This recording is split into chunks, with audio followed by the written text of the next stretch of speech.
মুগের ডাল দিয়ে লাউয়ের ঘন্ট করব। মৌরি ফোড়ন দিয়ে দিলাম আর শুকনো লঙ্কা, সর্ষের তেল ফোড়নে দিলাম। এই ফোড়নের মধ্যে এখন ডালটা দিয়ে দেব। ডালটা ধুয়ে রেখেছি, মুগের ডালটা, কাঁচা মুগ।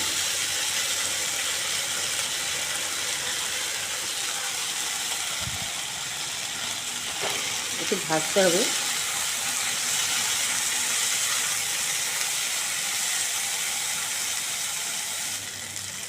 হলুদ আর নুন দিয়ে দেব।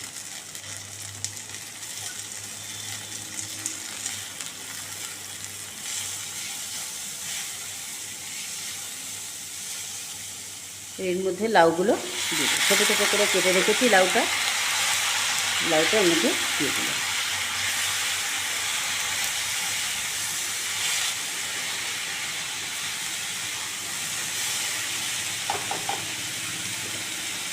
আর জল দিয়ে দেব।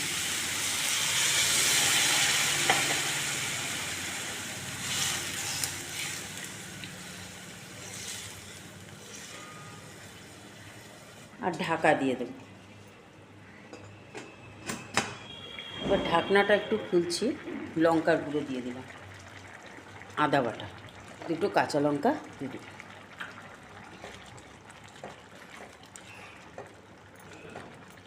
আবার একটু ঢাকা দিয়ে দেবো। এবার ঢাকনাটা খুলে দেখি কেমন হয়েছে। একটু শুকনো শুকনোই করব। এবার একটু চিনি দিয়ে দিলাম আর দেবো একটু ঘি।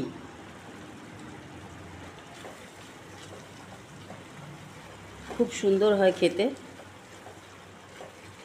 গরম ভাত দিয়ে খুবই ভালো লাগবে, রুটি পরোটা সব কিছুর সাথেই খুব ভালো লাগবে, তবে ভাত দিয়েই বেশি ভালো লাগবে খেতে, খুব সুন্দর হয়।